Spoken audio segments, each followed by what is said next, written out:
Welcome to the Great Detectives of Old Time Radio. From Boise, Idaho, this is your host, Adam Graham. If you have a comment, email it to me, box13@greatdetectives.net. Follow us on Twitter at Radio Detectives and become one of our friends on Facebook. Facebook.com/Radio Detectives.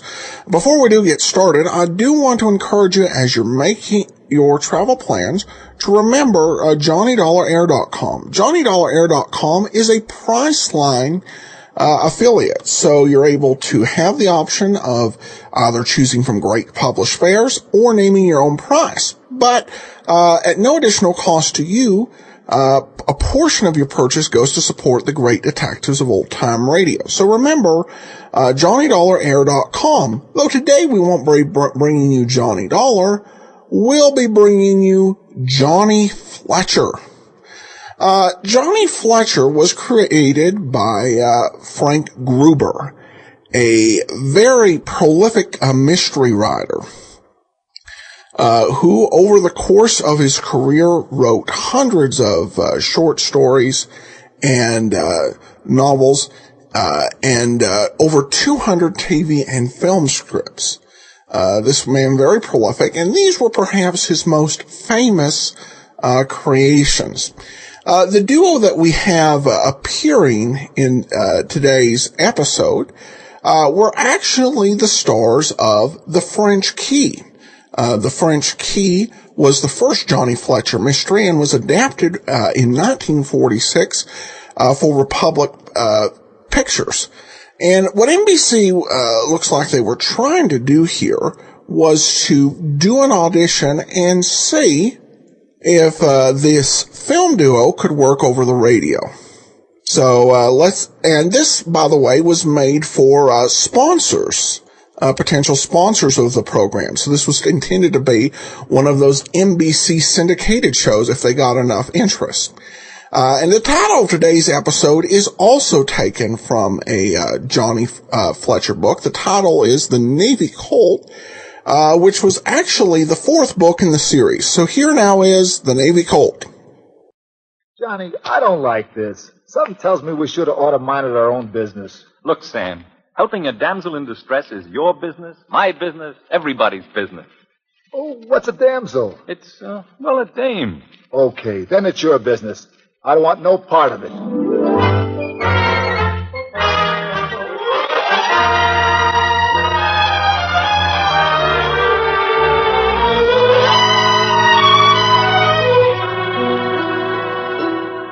Yes, it's time for another Johnny Fletcher Mystery.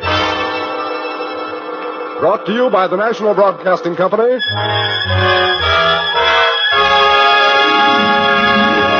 and starring Albert Decker as Johnny Fletcher and Mike Mazurki as Sam Cragg in Frank Gruber's best-selling murder mystery, The Navy Colt.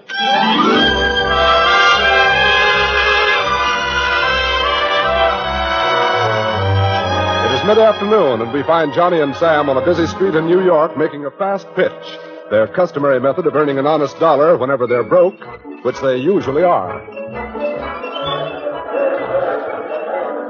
Ladies and gentlemen, your attention, please. You see here the strongest man in the world, my pal and partner, Sam Cragg. A short time ago, Sam was a puny weakling who weighed only 98 pounds. Now look at him, a magnificent specimen of manhood, 6'5", 250 pounds of brawn and brawn. As evidence of his enormous strength, Sam is going to fill his mighty lungs with air and snap that 2-inch log chain wrapped about his chest. Are you ready, Sam? Yeah. Then go on and break it, my boy, and let the links fall where they may. Observe, ladies and gentlemen, the ease. with which he pulls apart that symbol of slavery. For the love of Pete, bust it. I'm trying to, Johnny. You must have melted that link too strong. But... There you are, my friends. There you are. A miracle of strength has been performed before your very eyes. A broken chain lies at my feet. A man, a real man, has released himself from the fetters of masculine weakness. Ladies and gentlemen, you too can be marvels of strength like Sam Cragg. This book of mine, every man of Ixnay. Here comes that cop again. Where? Other side of the street. Oh, sorry, ladies and gentlemen. Sorry, ladies and gentlemen. Let's get out of here, Sam.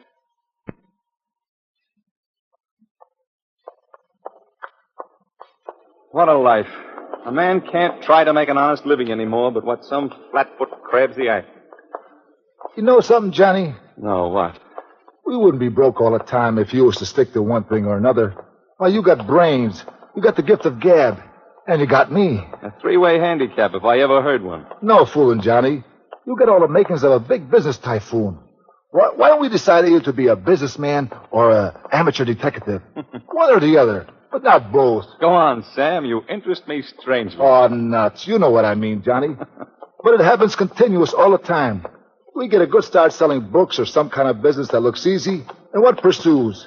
Somebody gets their throat cut or found dead in a trunk or something, and you horn your way into the act. That's my way of having fun. I know, Johnny, but a guy can't have much fun on an empty stomach. And that's what usually happens. We got nothing else but... Johnny, something tells me we're being followed. Mister? Oh, mister.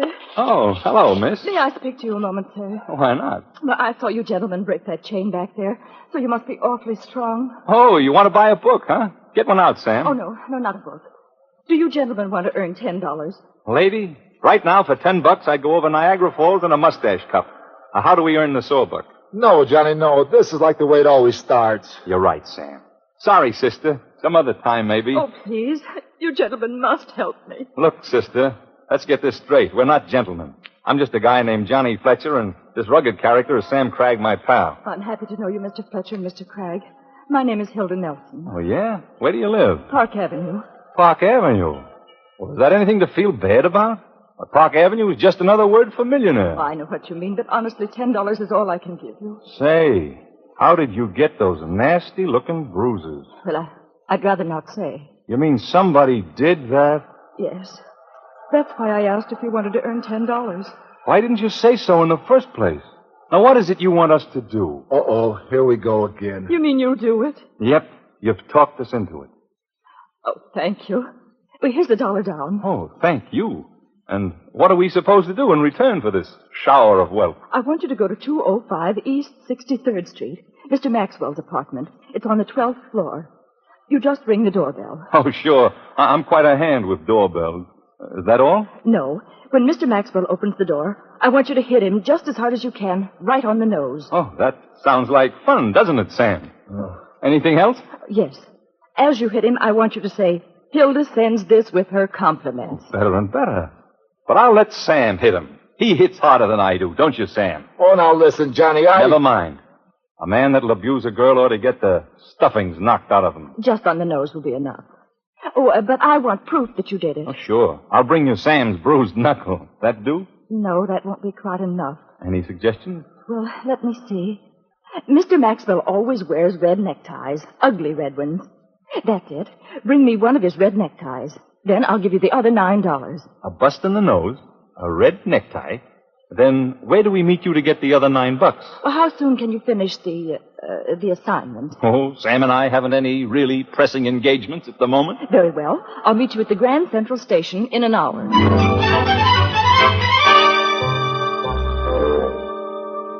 Here it is. James Maxwell. Ring the bell, Sam. Now, remember when he sticks his puss out, let him have it. Well, what do you guys want? Now, Sam, now.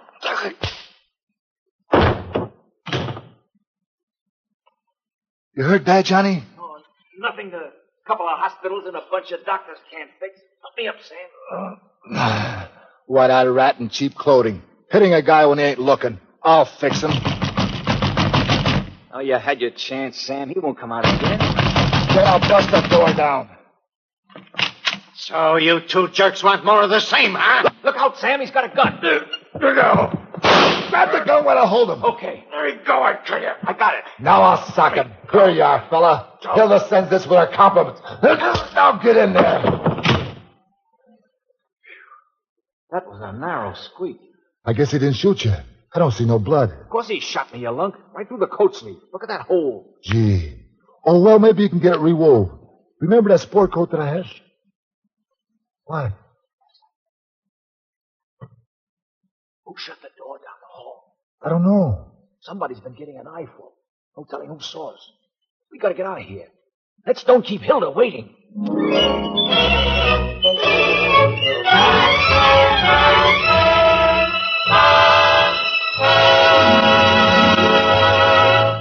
This is John Storm. You're listening to The Navy Colt, a Johnny Fletcher mystery. But before we rejoin Johnny and Sam, you would place your first sales message here. You have presented the first of your sales messages, so we return to our own job of selling you the Johnny Fletcher Mystery Series.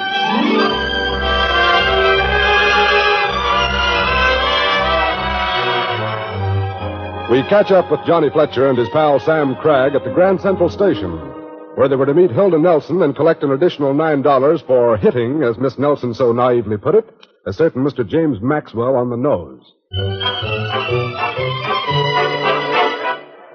Let's scram, Johnny. The kid ain't gonna show up. I'm tired sitting here. Besides, I'm hungry. So am I. You got enough to eat on? Well, not great big baskets full. Hey, maybe we can hike that gun you took off Maxwell. And he done that a couple of times. Could be. It's big enough. Yeah, what a rod. Must be 2 feet long. I never seen one that big before. Neither did I, except in a museum. It's what they call a Navy Colt. Colt? It looked growed up to me. Sam, a Colt is a revolver. You know, what's got me puzzled is this microfilm I found in one of the chambers of the gun. What is that stuff? Well, it looks like a photostatic copy of some legal documents. You took the words right out of me mouth. They must be important. After we collect our $9 from Hilda, we'll take them to a photographer and have him blow them up big enough to read. Uh-oh. Look who's here. Oh, I'm so sorry I'm late. I was afraid you'd leave.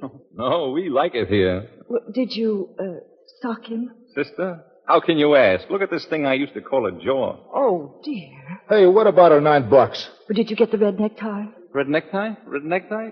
Sam, did we get his red necktie? Nah, he wasn't wearing no necktie. That's right, lady. Please, the $9. Well, that's what I came to tell you. I couldn't get the rest of the money. Uh-oh. I'm sorry, really, I am. Here, I'll write a check. Oh, not for me, sister. Why not? A check means getting identified. Getting identified means, you get it? Yeah. Well, come on, Sam. Let's eat. Goodbye, Hilda, dear. Nice to have had the pleasure of your... Gee, with that big bundle of chow in me, I'm a new man. Don't tell me you're not going to have another piece of pie. No, I'm filled up clear up to here. Cigarette? Thanks. Hold the light. Sure. Here you are. You know, Johnny, you did all right hocking that old gun for $4. Funny speed it gives that old guy about it belongs to your grandfather. Present from Jesse James.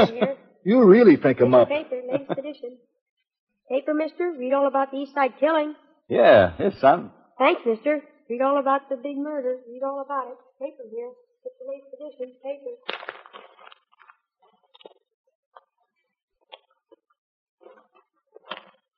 Uh-oh. Hold on to your chair, Sam. What goes? Get a load of this. James Maxwell, 205 East 63rd Street, was found dead in his apartment late today. According to the police, his death resulted from a gunshot. Hey, that's the guy we popped. And listen to this. Miss Cornelia Spatz, living in an adjoining apartment, told the officers she was an eyewitness to the killing. Say, that's who slammed the door right down the hall. Hey, how do you like this? Miss Spatz testified that one of the men was tall and slender with dark hair. Tall and slender with dark hair. And the other was a huge hulk of a man, about 6 feet 4 inches, weighing about 250... The nerve of that dame. Saying I'm 6 feet 4. I'm 6'5". Let's see what else they know. The police say, continued on page 4.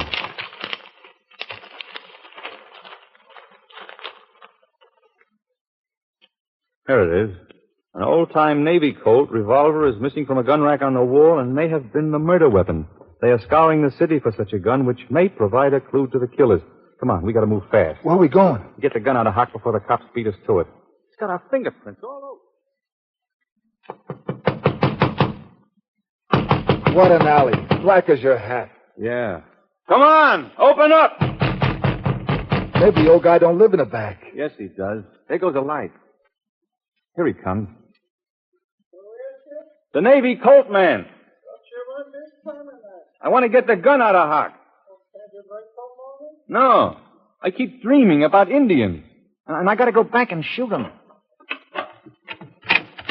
Come in. Let's make this fast, will you, Pop?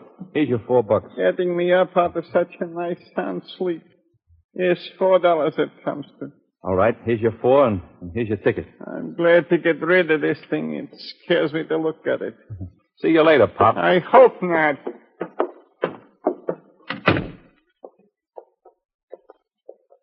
Gee, I never seen an alley so black. Yeah, pretty dark. Hey, Johnny, I forgot our newspaper. I left it laying there on the counter in the Hock shop. Oh, let it go. Oh, no, I got to go back and get it. What for? I ain't read the funnies. Oh, for the love of Pete. All right, I'll wait here for you. Hey, Pop, don't lock up yet. I forgot the funnies. What a character. At a time like this, he forgets the funny. Hey, Bert, get a match? Yeah, guess so. Where'd you come from so quick? Never mind that. See what this is, fella? Yeah, the gun. Anybody could tell that. Stick up, huh? That's right. Well, if it's dough you're after, chum, I'm broke. Take it easy. All I want's that Navy Colt. Sure. Help yourself. Okay, bud, here's your payment. Hey, Johnny, where are you? Over here. A guy stuck me up. Which way did he go? I'll go get him. No, don't go after him. All he got was our gun. What's any guy want with that old broken-down horse pistol? Sam, do you believe in ghosts? Huh? Ghosts? Well, kinda. I'm human, I guess. Why? The guy that held me up was James Maxwell, the man we're supposed to have murdered. Holy cow!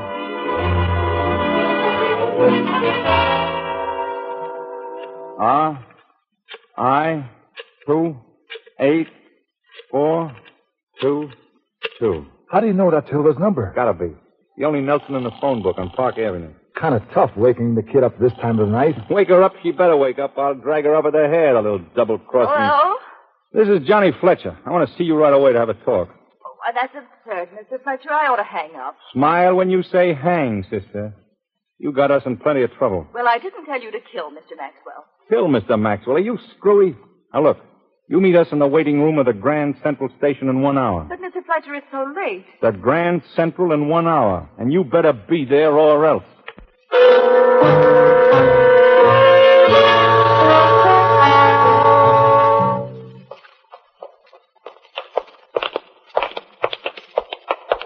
Sit down, Miss Nelson. Sam, keep an eye out for anything that looks like a cop. Okay.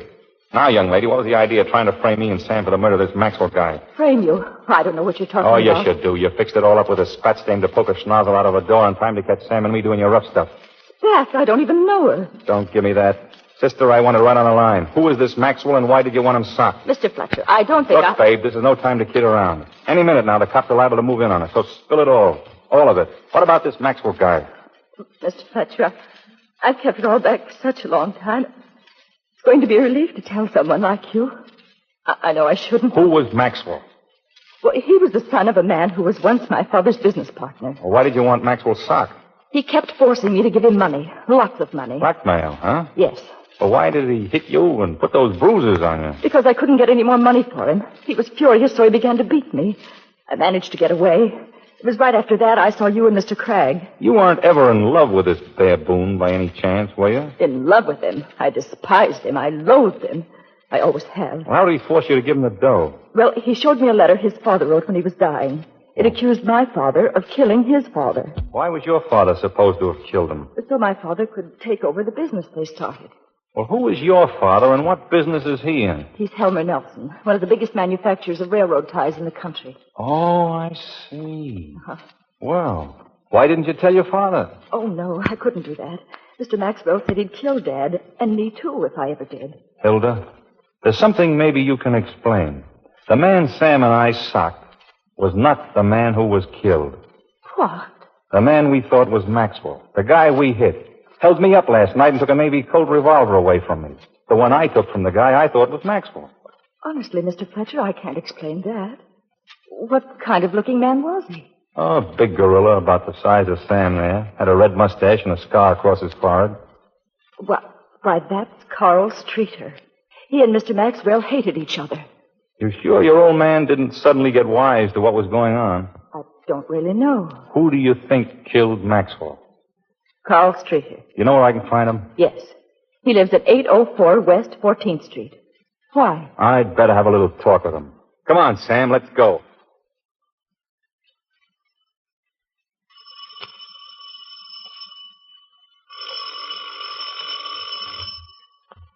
Looks like Mr. Streeter ain't home. We better try again some other time. Let me have that skeleton key. Now, look, Johnny, that ain't honest. Here.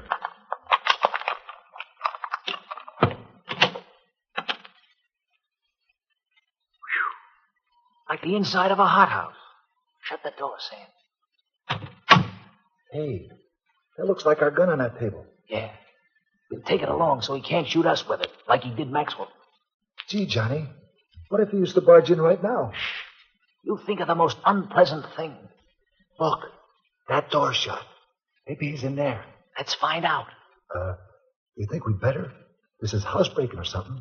Open the door and quit pretending you're scared. Who's pretending? Who's pretending?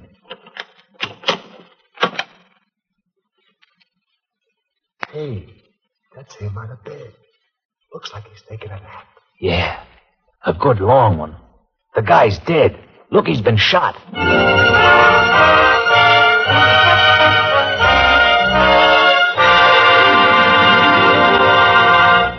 You are listening to The Navy Colt, a Johnny Fletcher mystery. Here is the place for your second sales message. You have completed your second sales message.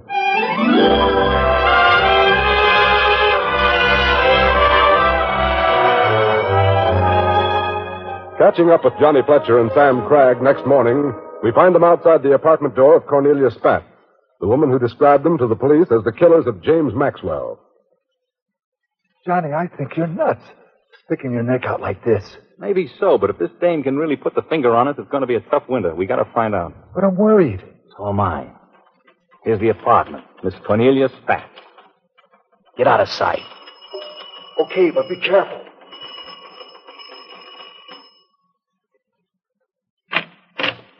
How do you do, Miss Spatt? Yes? Miss Mallory down on the 10th floor asked me to be sure and see you. I'm selling nylons. Nylons? Oh, my goodness. Won't you come in, please? Thank you. You were certainly busy with that typewriter, Miss Spatt. Yes. I'm just finishing up a story. Oh, a real author. What kind of stories do you write? You'd never believe it of me, but they're about crime. Murders, mostly. A charming young woman like you? Well, somehow you're just not the type. Well, they're not exactly fiction stories. You see, I'm the New York correspondent for a Chicago magazine called Cunning Crimes. They use short articles each month about actual crimes. What crime are you writing about now? Oh, I had such a wonderful experience. I witnessed a murder right out in the hall. You actually saw the murderers? Yes, indeedy. And I gave the police a perfect description of them. You know, one of them looked a teensy bit like you. Like me? Yes. But he wasn't nearly so good looking. Oh, Miss Spatt. I can hardly wait to read your story when it comes out. Now, how about the nylons? Shall I write up your order for, say, 6 pairs? Oh, no, I'll take a dozen. And I'm sure I can get a lot more orders for you from the girls. You see, I'm president of the Pen and Eraser Club. We're all writers, you know. And they'll be simply thrilled to death when I tell them about you. I mean selling nylon. Oh, that's wonderful of you, Miss Spatt. How can I get in touch with you when I've seen the girls? Oh, here, I'll write it down for you. Johnny Fletcher, Eagle Hotel. Oh, thank you, Mr. Fletcher, and I'm awfully glad you stopped in. Goodbye. Goodbye, Miss Spatt. And do stop in again. Anytime. Thank you. Oh, phew. Well, that's a load off my mind. Didn't recognize you, huh? With those thick cheaters over her eyes, that crackpot wouldn't recognize her own self in the mirror.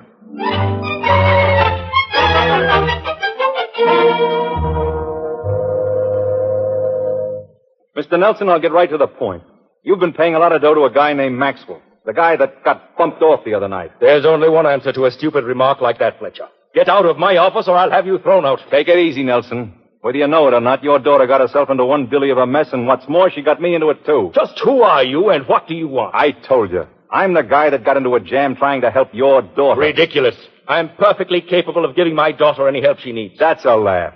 Did you know that for years Hilda has been blackmailed by Maxwell? Hilda, too? Why, that... Now, Mr. Nelson, don't speak ill of the dead. Especially when you may have had a hand, shall we say, in hastening his death. Are you accusing me of Maxwell's murder? Could be. Well, you're wrong. That's what they all say. But what do you want? Your side of the story, Mr. Nelson. Did you ever see the letter Archer Maxwell wrote accusing you of his death? Yes.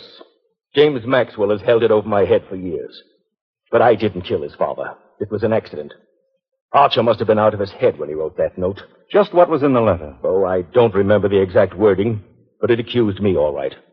Strange part about it, a piece of the letter was missing. Torn off. Did you see the torn piece? No, but Maxwell had me. He could smash my business and send me to the chair on the strength of that letter. So I kept dishing the money out to him. How does Carl Streeter tie into the setup? He and James Maxwell were two of a kind. I don't know what street I had on Maxwell, but he got a cut in the money. Fact is, once in a while, Streeter came up here to collect. Well, thanks, Nelson. That's about all.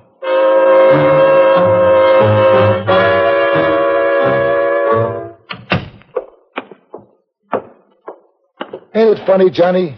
Even an old hotel room like this seems good to get back to if you get tired enough. Yeah, just like home if you're up with your rent.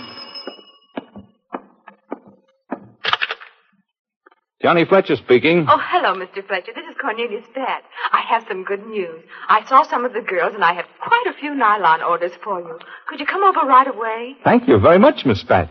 I'll be looking for you. Come as soon as you can. Goodbye. Bye. That Spats character wants to see me right away. I knew it. The dames fell for you, like they all do. You ain't going, are you? Not a chance. Hey, how's about me going to get them orders? Is she a good looker? Say, now you got something, Sam. We'll both go in, and if she doesn't recognize you either, we got nothing more to worry about. Now, please, Johnny. I was only kidding. I don't want to see her. On the way, we'll pick up the enlargements of those microfilms. Come on, you big...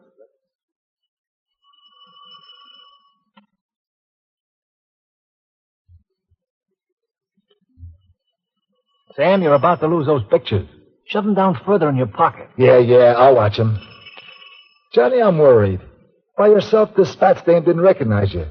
But the both of us together like this? Forget it. Let me do the talking. Don't I always? Oh, do come in. I've been waiting for you. Miss Spats, may I present my friend Sam Cragg? How do you do, Mr. Cragg? It's indeed a pleasure. It sure is. Get those hands up, both of you. Hey, what is this? It's the law, bud. Frisk 'em, Riley. I'll keep 'em covered.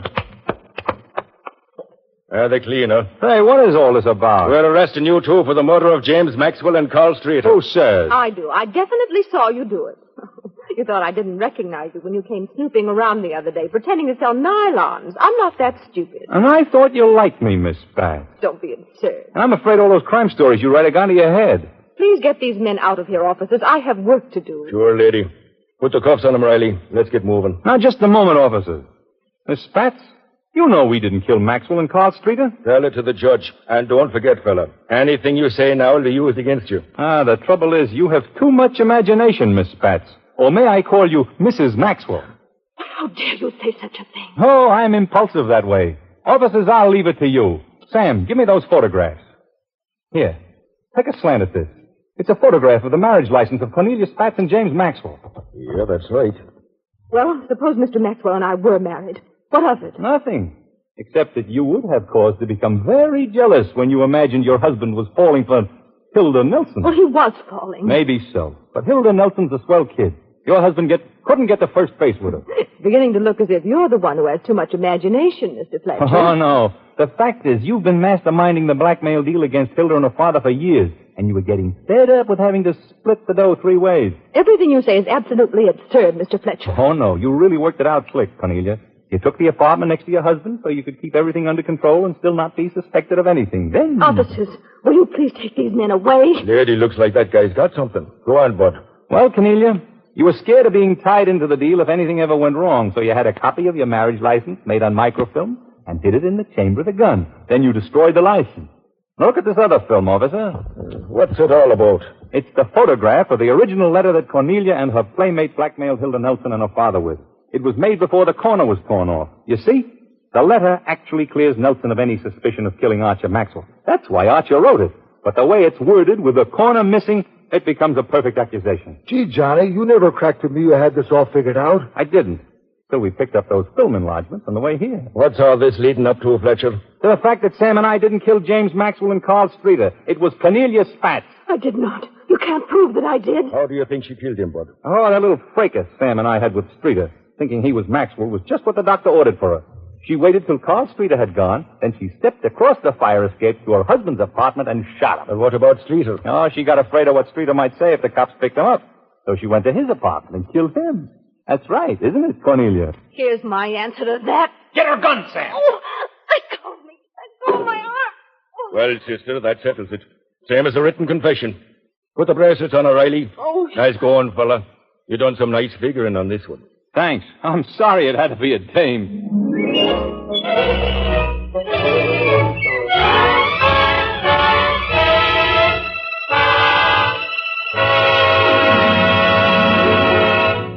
Before we return to Johnny Fletcher and Sam Cragg, we pause again to mention that this is the spot where you present a final brief sales message.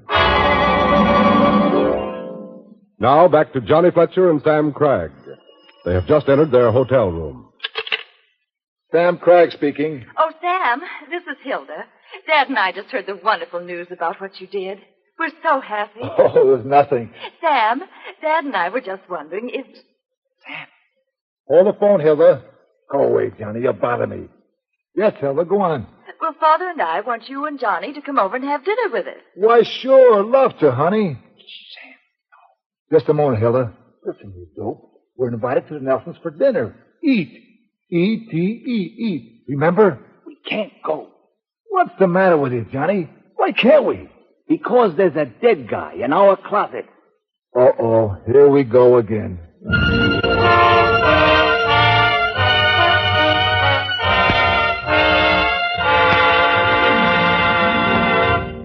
Be sure to be with us next week when we bring you another best-selling Johnny Fletcher mystery by Frank Gruber entitled The Mighty Blockhead, and starring Albert Decker and Mike Mazurki.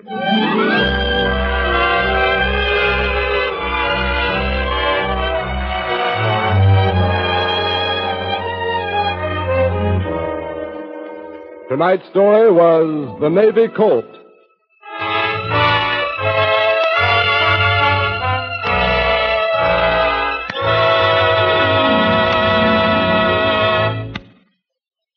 This program was produced in Hollywood's Radio City. This is NBC, the national broadcasting company. Welcome back. Well, with that sort of con man angle, it's almost feels like a predecessor to the Rockford Files, though not obviously not quite the same quality. Now, the big reason I chose this actually is because of Mike Mazurki, who of course played the role of Sam, and he's probably best known to classic mystery fans for taking on the role of Moose Malloy in Murder My Sweet. And I loved him in that role because he projected such toughness, such bigger-than-lifeness. Particularly for that era, I think people have gotten bigger both in terms of height and girth. But they really made him a giant in that one. And it comes through in the voice. According to the information I read, this was not, even though this particular Johnny Fletcher series was not picked up, ABC ran its own Johnny Fletcher series starting in 1948 and ended up running for 26 episodes. And the star was Bill Goodwin. playing the role of Johnny Fletcher. And I could so see Bill Goodwin in that role. You've heard him, if you listen to classic radio, you've heard him as an announcer on Bob Hope and Burns and Allen. That becomes one of my new favorite shows I would like to have an episode emerge of. But this one was interesting as well, and I've not read any of the books, but I think I definitely could. All right, well, some listener comments and feedback. RW said on Podcast Alley says this show obviously does the background research for each show they play, and I find the commentary interesting and informative. Through this show, I've been introduced to detective shows I didn't exist in, and I love listening to them and discovering new characters I like.